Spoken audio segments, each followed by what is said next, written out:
अस्सलामुअलैकुम बिस्मिल्लाहिर्रहमानिर्रहीम। यौम-ए-नहदा में जन्नतुल बकी 8 शवाल। जन्नतुल बकी का तारीख़ी पस मंज़र और मदफून शख्सियात। जन्नतुल बकी का एक नाम अल-बकी अल-गरक़द भी है। अरबी ज़ुबान में जगह का नाम अल-बकिया अल-गरक़द है। बकिया यानी मुख्तलिफ़ दरख्तों का बाग और गरक़द एक मख़सूस किस्म के दरख्त का नाम है। चूँकि इस बाग में ऐसे दरख्त ज़्यादा थे, इस वजह से इसे बकी गरक़द कहते थे। इस बाग में चारों तरफ लोगों के घर थे, जिनमें से एक घर जनाब अबू तालिब अलैहिस्सलाम के फ़र्जंद जनाब अकील अलैहिस्सलाम का भी था, जिसे दार अकील कहते थे। बाद में जब लोगों ने अपने मरहूमीन को इस बाग में अपने घरों के अंदर दफन करना शुरू किया, तो दार अकील पैगम्बर सल्लल्लाहु अलैहि वसल्लम के ख़ानदान का कब्रिस्तान बना और मकबरा बनी हाशिम कहलाया। रफ्ता रफ्ता पूरे बाग से दरख्त कटते गए और कब्रिस्तान बनता गया। मकबरा बनी हाशिम जो एक शख्सी मलकियत है, इसमें आइमा इत्हार के मज़ार थे, जिनको वहाबियों ने मुनहदम कर दिया है। जन्नतुल बकी की फ़जीलत बाज़बाने रसूल खुदा सल्लल्लाहु अलैहि वसल्लम उम्मुल कैस बिनते महसन का बयान है कि एक दफ़ा मैं पैगम्बर सल्लल्लाहु अलैहि वसल्लम के हमरा बकिया पहुँचा, तो आपने फरमाया इस कब्रिस्तान से 70,000 अफराद मशहूर होंगे जो हिसाब किताब के बगैर जन्नत में जाएंगे। नेज़ इनके चेहरे 14वीं के चाँद की मानिंद दमक रहे होंगे। ऐसे बाफ़जीलत कब्रिस्तान में आलम इस्लाम की ऐसी अजीमुल शान शख्सियतें आराम कर रही हैं, जिनके अज़मत और मंजिलत को तमाम मुसलमान मुतफ़िक़ा तौर पर कबूल करते हैं। पहली इमाम हसन अलैहिस्सलाम आप पैगम्बर अकरम सल्लल्लाहु अलैहि वसल्लम के नवासे और हज़रत अली और बीबी फ़ातिमा ज़हरा सलामुल्लाह अलैहा के बड़े साहबज़ादे हैं। मनसब इमामत के एतबार से दूसरे इमाम और असमत के लिहाज से चौथे मासूम हैं। आपकी शहादत के बाद हज़रत इमाम हुसैन अलैहिस्सलाम ने आपको पैगम्बर अकरम सल्लल्लाहु अलैहि वसल्लम के पहलू में दफन करना चाहा, मगर जब एक सरकश गिरोह ने रास्ता रोका और तीर बरसाए, तो इमाम हुसैन अलैहिस्सलाम ने आपको बकी में दादी की कब्र के पास दफन किया। इस सिलसिले में इब्ने अब्दुल बर से रवायत है कि जब ये ख़बर अबू हुरैरा को मिली तो कहा, वल्लाह माहुल ज़ुल्मो यमनल हसन अन यदफन मा अबीहे वल्ला अना ला बिन रसूलल्लाह। खुदा की कसम ये सरासर जुल्म है कि हसन को बाप के पहलू में दफन होने से रोका गया, जबकि खुदा की कसम वो रिसालत माप सल्लल्लाहु अलैहि वसल्लम के फ़र्जंद थे। आपके मज़ार के सिलसिले में 7वीं हिजरी कमरी का स्याह इब्ने बतूता अपने सफ़रनामे में लिखता है कि बकी में रसूल अकरम सल्लल्लाहु अलैहि वसल्लम के चचा अब्बास इब्ने अब्दुल मुत्तलिब और अबू तालिब के पोते हसन बिन अली की कब्रें हैं, जिनके ऊपर सोने का कबा है जो बकी के बाहर ही से दिखाई देता है। दोनों की कब्रें ज़मीन से बुलंद हैं और नक्शो नगार से मुज़य्यन हैं। एक और सुन्नी स्याह रफ़त पाशा भी नाकल है कि अब्बास और हसन की कब्रें एक ही कबा में हैं और ये बकी का सबसे बुलंद कबा है। बतनूनी ने लिखा है कि इमाम हसन अलैहिस्सलाम के ज़री चांदी की है और इस पर फ़ारसी में मनकूश है, मगर आज आले सऊद की कुछ फ़िक्री के नतीजे में ये अजीम बारगाह और बुलंद बाला कबा मनहदम कर दिया गया और इस इमाम हमाम की कब्र मतहर ज़ेरे आसमान है। नेक्स्ट जी हज़रत इमाम ज़ैनुल आबिदीन अलैहिस्सलाम इमाम सज्जाद अलैहिस्सलाम भी ने कहा जाता है। आपका नाम अली और इमाम हुसैन अलैहिस्सलाम के बेटे नेज़ आलमी तशरीक़ के चौथे इमाम हैं। आपकी जो वलायत है 38 हिजरी में हुई। आपके ज़माने का मशहूर सुन्नी मुहद्दिस व फ़िक़िया मोहम्मद बिन मुस्लिम ज़हरी आपके बारे में कहता है कि मरायत कशिया ओरा मन वल्ला अफ़ज़ल, मैंने कुरैश में से किसी को आपसे बढ़कर परहेज़गार और बुलंद मर्तबा नहीं देखा। यही नहीं बल्कि कहता है कि मारैत अफ़का मन्ना, नेज़ ये कहता है कि अली इब्ने अबी तालिब अलैहिस्सलाम जो हैं, दुनिया में सबसे ज़्यादा मेरी गर्दन पर जिसका हक़ है वो अली बिन हुसैन की ज़ात है। आपकी शहादत जो है वो होती है तकरीबन 89 हिजरी में 20 मुहर्रमुल हराम को हुई और बकी में चचा इमाम हसन अलैहिस्सलाम के पहलू में दफन किया गया। रिफ़त पाशा ने अपने सफ़रनामे में ज़िक्र किया है कि इमाम हसन के पहलू में एक और कब्र है जो इमाम सज्जाद अलैहिस्सलाम की है, जिसके ऊपर कबा है, मगर अफसोस कि 1388 हिजरी में ताब की आंधी ने गरबा के इस आशियाने को भी ना छोड़ा और अज़ीम इमाम और रसवा इखलाक की जो कब्र है वो वीरान है। अच्छा जी, नेक्स्ट आ जाते हैं हज़रत इमाम मोहम्मद बाक़िर अलैहिस्सलाम।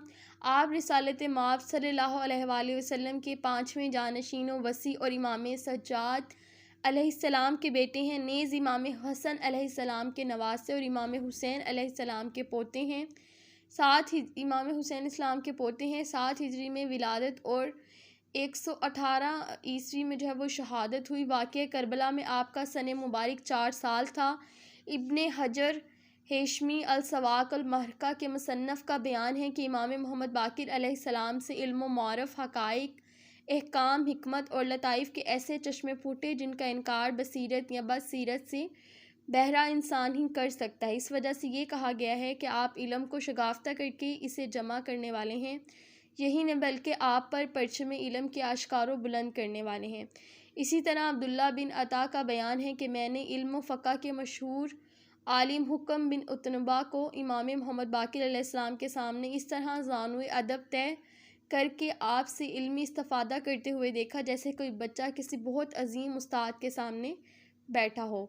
आपकी अज़मत का अंदाज़ा इस वाक़ये से बखूबी लगाया जा सकता है कि हज़रत रसूल खुदा सल्लल्लाहु अलैहि वसल्लम ने जनाब जाबिर इब्ने अब्दुल्ला अंसारी जैसे जलीलुल क़दर सहाबी से फ़रमाया था कि ए जाबिर अगर बाक़िर से मुलाकात हो तो मेरी तरफ़ से सलाम कहना। इसी वजह से जनाब जाबिर आपकी दस्तबोसी में इफ्तिखार महसूस करती थी और अक्सर व बेशतर मस्जिदुल नबवी में बैठ कर रिसालत पनाह सल्लल्लाहु अलैहि वसल्लम की तरफ से सलाम पहुँचाने की फरमाइश का तज़किरा करते थे। आलम इस्लाम बताए कि ऐसी अजीम शख्सियत की कभी एक फ़िरके की दिलशिकनी की है या तमाम मुसलमानों को तकलीफ़ पहुँचाई है। नेक्स्ट ही हज़रत इमाम जाफ़र सादिक़ अलैहिस्सलाम। आप इमाम मोहम्मद बाक़िर अलैहिस्सलाम के फ़र्जंद अर्जमंद और शियों के छठे इमाम हैं। 83 हिजरी में विलादत और 38 हिजरी में शहादत हुई है। आपकी सिलसिले में हनफी फ़रक़ा के पेशवा इमाम अबू हनीफ़ा का बयान है कि मैंने नहीं देखा कि किसी के पास इमाम जाफ़र सादिक़ अलैहिस्सलाम से ज़्यादा इल्म हो। इसी तरह मालिकी फ़िरक़ा की इमाम मालिक कहती हैं कि किसी को इल्म व इबादत व तक़वा में इमाम जाफ़र सादिक़ अलैहिस्सलाम से बढ़कर ना तो किसी आँख ने देखा है और ना किसी कान ने सुना है और ना किसी के जहन में ये बात आ सकती है। नेज़ 8वें कुरान में लिखा जाने वाली किताब जो है वो लिखी है अल सवाक अल महरकता के मुसन्निफ़ ने कि इमाम सादिक़ से इस कदर अलूम सादिर हुए कि लोगों की ज़ुबान ज़द हो गया। यही नहीं बल्कि बकिया फ़िरक़ों के पेशवा जैसे याहया बिन सईद, मालिक, सफ़ियान सूरी, अबू हनीफ़ा वग़ैरह आपसे नकल रिवायत करते थे। मशहूर मौरख़ इब्ने हलकान, रकम तराज़, हिक्का वकान, तलमीज़ा अबू मूसा, जाबिर बिन हयान, मशहूर ज़माना शख्सियत और इल्मुल जबरा के मौजूद जाबिर बिन हयान आपके शागिर्द थे। मुसलमानों की इस अजीम हस्ती के मज़ार पर एक अजीमुल शान रोज़ा व कबा था, मगर अफसोस कि एक अक्लो खुर्द से आरी ग्रोह की सरकशी के नतीजे में इस वारिस पैगम्बर सल्लल्लाहु अलैहि वसल्लम की लाहत आज वीरान है। नेक्स्ट है जनाब फ़ातिमा बिनत असद अलैहिस्सलाम। आप हज़रत अली अलैहिस्सलाम की वालदा और आप ही की रिसालत पनाह सल्लल्लाहु अलैहि वसल्लम की वालदा के इंतकाल के बाद अन हज़रत सल्लल्लाहु अलैहि वसल्लम की परवरिश फरमाई थी। अन हज़रत सल्लल्लाहु अलैहि वसल्लम को आपसे बेहद उनसियत और मोहब्बत थी और आप भी अपनी औलाद से ज़्यादा रिसालत माब सल्लल्लाहु अलैहि वसल्लम का ख्याल रखती थी। हिजरत के वक़्त हज़रत अली अलैहिस्सलाम के हमरा मक्का तशरीफ़ लाईं और आखिर उम्र तक वहीं रहीं। आपके इंतकाल पर रिसालत माब सल्लल्लाहु अलैहि वसल्लम को बहुत ज़्यादा सदमा हुआ था और आपने कफ़न के लिए अपना कुर्ता अनायत फरमाया था। नेज़ दफन से कबल चंद लम्हों के लिए कब्र में लेटे थे और कुरान की तलावत फरमाई थी। नमाज मैयत पढ़ने के बाद आपने फरमाया था किसी भी इंसान को फ़िशार कब्र से निजात नहीं है सवाए फ़ातिमा बिनते असद अलैहिस्सलाम के। नेज़ आपने कब्र देख कर फरमाया था जज़ाकल्ला मन उम्मो रबियता खैरा फ़न अमल नेमल रबियता कुंतोली। आपका रसूल मकबूल सल्लल्लाहु अलैहि वसल्लम से इतना एहतराम फरमाया मगर अन हज़रत की उम्मत ने आपकी तौहीन में कोई कसर उठा ना रखी, यहाँ तक कि आपकी कब्र भी वीरान कर दी। जिस कब्र में रसूल खुदा सल्लल्लाहु अलैहि वसल्लम ने लेट कर आपको फ़िशार कब्र से बचाया था और कुरान की तिलावत फरमाई, इस पर बलडोज़र चलाया गया और तावीज़े कब्र को भी मिटा दिया गया। नेक्स्ट थी जनाब अब्बास इब्न अब्दुल मुत्तलिब। आप रसूल अकरम सल्लल्लाहु अलैहि वसल्लम के चचा और मक्का के शरफा बुजुर्गान में से थे। आपका शुमार हज़रत पैगम्बर सल्लल्लाहु अलैहि वसल्लम के मदाफ़ानो हामियान नेज़ आप सल्लल्लाहु अलैहि वसल्लम के बाद हज़रत अमीरुल मोमिनीन अलैहिस्सलाम के वफ़ादारों और जानसारों में होता था। आमुल फ़ेल से 3 साल कबल विलादत हुई और 33 हिजरी में इंतकाल हुआ। आप आलम इस्लाम के मुतफ़िक फ़िया शख्सियत हैं। माजी के सियाहों ने आपके रोज़े और कबा का तस्करा किया है 60, मगर अफसोस आपके कबा को भी मुनहदम कर दिया गया और कब्र वीरान हो गई। नेक्स्ट इज़ जनाब अकील इब्न अबी तालिब। आप हज़रत अली अलैहिस्सलाम के बड़े भाई थे और नबी अकरम सल्लल्लाहु अलैहि वसल्लम आपको बहुत चाहते थे। अरब के मशहूर नसाब थे। आप ही ने हज़रत अमीर का अक़द जनाब उम्मुल बनीन से कराया था। इंतकाल के बाद आपको आपके घर दार अकील में दफन किया गया। इन्हदाम से कबल आपकी कब्र भी सतह ज़मीन से बुलंद थी, मगर इंतहाम ने अब आपकी कब्र का निशान मिटा दिया है। नेक्स्ट जी है जनाब अब्दुल्ला इब्न जाफ़िर। आप जनाब जाफ़िर तैयार ज़ू अल जनाहीन की साहिबजादे और हज़रत इमाम अली अलैहिस्सलाम के दामाद जनाब ज़ैनब अलैहिस्सलाम के शौहर थे। आपके 2 बेटे मोहम्मद और ओन अलैहिस्सलाम को करबला इसलिए भेजा था ताकि इमाम हुसैन अलैहिस्सलाम पर अपनी जान निसार कर सकें। आपका इंतकाल 80 हिजरी में हुआ और बकिया में चचा अकील के पहलू में दफन किया गया। इब्ने बतूता के सफ़रनामे में आपकी कब्र का जिक्र 66 सनी आलम समहूदी ने लिखा है। चूँकि आप बहुत सखी थे, इस वजह से खुदावंद करीम ने आपकी कब्र को लोगों की दुआएं कबूल होने की जगह करार दिया था, मगर सद हैफ आज जनाब सईदा जनाब ज़ैनब सलामुल्लाह अलैहा के सुहाग का निशान कब्र भी बाकी नहीं है। नेक्स्ट जनाब उम्मुल बनीन अलैहिस्सलाम है। आप हज़रत अली अलैहिस्सलाम की ज़ोजा और हज़रत अबुल फ़ज़ल अब्बास अलैहिस्सलाम की वालदा हैं। साहिब मुअल्लम मक्का और मदीना के मुताबिक आपका नाम फ़ातिमा था, मगर सिर्फ़ इस वजह से आपने अपना नाम बदल दिया कि मुबादा हज़रात हसन हुसैन अलैहिस्सलाम को शहज़ादी कौनैन अलैहिस्सलाम ने ना याद आ जाएं और तकलीफ़ पहुँचे। आप इन 2 शहज़ादों से बेपनाह मोहब्बत करती थी। वाक़या करबला में आपके 4 बेटों ने इमाम हुसैन अलैहिस्सलाम पर अपनी जान निसार की है। इंतकाल के बाद आपको बकिया में रिसालत मआब सल्लल्लाहु अलैहि वसल्लम की फुप्पो के बगल में दफन किया गया और ये कब्र मौजूदा कब्रिस्तान की बाएं जाने वाली दीवार से मुत्तसिल है और ज़ायरीन यहाँ कसीर तादाद में आते हैं। नेक्स्ट जी जनाब सफ़िया बिनते अब्दुल मुत्तलिब रसूल खुदा सल्लल्लाहु अलैहि वसल्लम की फुप्पी और अवाम बिन खुलद की जोजा थी। आप एक बादशाहमत और शुजा खातून थी। एक जंग में जब बनी करीज़ा का एक यहूदी मुसलमान ख़वातीन के तजस्सुस में ख़ैमों में घुस आया तो आपने हसान बिन साबित से इसको कत्ल करने के लिए कहा, मगर जब इनकी हिम्मत ना पड़ी तो आपने खुद बनफ्स नफीस उठी और हमला करके इसे कत्ल कर दिया। आपका इंतकाल 60 हिजरी में हुआ। आपको बकिया में मगीरा बिन शाबा के घर के पास दफन किया गया।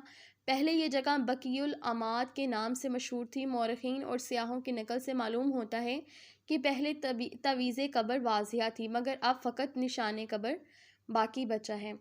नेक्स्ट आदती है जी 11वीं नंबर कब्र जो है जनाब आतका बिनते अब्दुल मुत्तलिब। आप रसूल अकरम सल्लल्लाहु अलैहि वसल्लम की फूफी थी।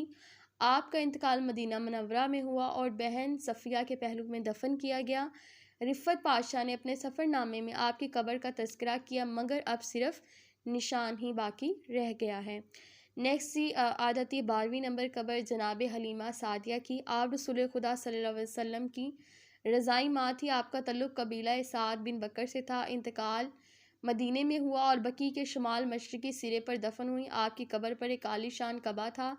रिसालत मआब सल्लल्लाहु अलैहि वसल्लम अक्सर व बेशतर यहाँ आपकी ज़ियारत फरमाते थे, मगर अफसोस साजिशी तासुब के मरमूज़ हाथों ने सैयदुल मुरसलीन सल्लल्लाहु अलैहि वसल्लम की इस महबूब ज़ियारतगाह को भी ना छोड़ा और कबा ज़मीन बोस करके कब्र का निशान मिटा दिया गया।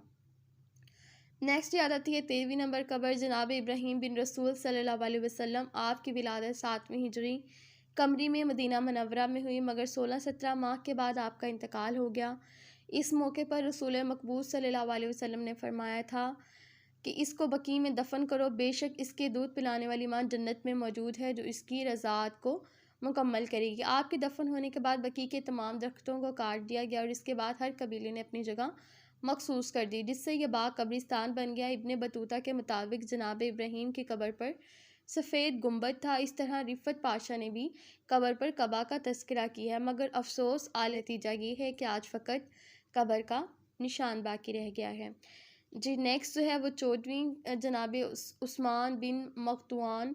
आप रिसालत मआब के बावफ़ा बाज़मत सहाबी थे। आपने इस वक्त इस्लाम कबूल किया था जब फ़कत 13 आदमी मुसलमान थे। इस तरह आप कायनात के 14वें मुसलमान थे। आपने पहली हिजरत में अपने साहबजादे के साथ शिरकत फरमाई, फिर इसके बाद मदीना मुनव्वरा में भी हिजरत करके आए, जंग बदर में भी शरीक थे, इबादत में भी बेनज़ीर थे। आपका इंतकाल जो है वो 52 हिजरी में होता है और इस तरह आप पहले महाजिर हैं जिनका इंतकाल मदीना में हुआ। जनाब आयशा रज़ी तआला अन्हा से मनकूल रिवायत के मुताबिक हज़रत रसूल खुदा सल्लल्लाहु अलैहि वसल्लम ने आपके इंतकाल के बाद आपकी मैयत का बोसा लिया। नेज़ आप सल्लल्लाहु अलैहि वसल्लम शिद्दत से गिरिया फरमा रहे थे।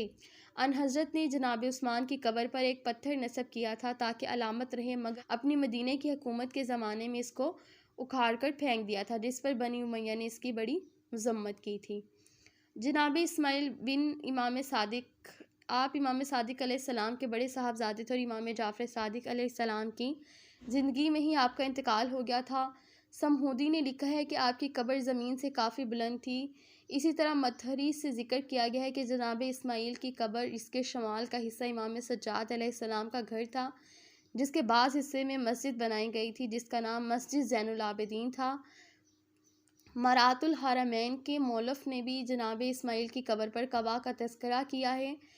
1390 हिजरी में जब सऊदी हुकूमत ने मदीने की शाहराहों को वसी करना शुरू किया तो आपकी कब्र खोद डाली, मगर जब अंदर से सालम बदन बरामद हुआ तो इसे बकी में शोहदाए अहद के करीब दफन किया गया। नेक्स्ट 17वीं नंबर जो है जनाब अबू सईद खजरी रिसालत पनाह के जानिसार और हज़रत अली अलैहिस्सलाम के आशिक व पैरो थे। मदीने में इंतकाल हुआ और हस्ब वसीयत बकी में दफन हुए। रिफ़त पाशा ने अपने सफ़रनामे में लिखा है कि आपकी कब्र का शुमार मरूफ़ कब्रों में होता है। इमाम रज़ा अलैहिस्सलाम ने मामून रशीद को इस्लाम की हकीकत से मुतल्लिक जो ख़त लिखा था, इसमें जनाब अबू सईद खजरी को साबित कदम और बाईमान देते हुए आपके लिए रज़ी अल्लाह अन्हा और रिज़वान की लफ्ज़ें इस्तेमाल फरमाई थी। नेक्स्ट 18वां है जनाब अब्दुल्ला बिन मसूद की कब्र के हवाले से। आप बुज़ुर्ग सहाबी और कुरान मजीद के मशहूर कारी थे। आप हज़रत अली अलैहिस्सलाम के मुखलसीन और जानसारों में से थे। आपको खिलाफत दोम के ज़माने में नबी अकरम सल्लल्लाहु अलैहि वसल्लम से अहदीस नकल करने के जुर्म में ज़िंदानी किया गया, जिसकी वजह से आपको अच्छा खासा ज़माना ज़िंदान में गुजारना पड़ा। आपका इंतकाल जो है 33 हिजरी में होता है और आपने वसीयत फरमाई थी कि जनाब उस्मान बिन माजून के पहलू में दफन किया जाए और कहा था कि फ़ाना कान फ़कीहा, बेशक उस्मान इब्ने मतगून फ़कीहा थे। रिफ़त पाशा के सफ़रनामे में आपकी कब्र का तज़किरा है। नेक्स्ट जी अज़वाज पैगम्बर सल्लल्लाहु अलैहि वसल्लम की कब्रें हैं। बकी में मंदरजा ज़ैल अज़वाज की कब्रें हैं। ज़ैनब बिनते हज़ीमा, रेहाना बिनते ज़ैद, मारिया कब्तिया, ज़ैनब बिनते जहश, उम्मे हबीहा, इसके अलावा जी हफ्सा बिनते उमर, सूदा बिनते ज़मा, सफ़िया बिनते हई, जवेरिया बिनते हारिस और उम्मे सलमा। ये कब्रें जनाब अकील की कब्र के करीब हैं। इब्ने बतूता के सफ़रनामे में रोज़े का तज़किरा है, मगर अब रोज़ा कहाँ, मगर अब यानी कि अब जो है वो रोज़ा नहीं है वहाँ पे। नेक्स्ट जनाब रुकैया, उम्मे कलसूम, ज़ैनब, आप तीनों की परवरिश जनाब रिसालत मआब और हज़रत खतीजा ने फरमाई थी। इस वजह से बास मौरखीन ने आपकी कब्रों को कबूर बना रसूल अकरम सल्लल्लाहु अलैहि वसल्लम के नाम से याद किया है।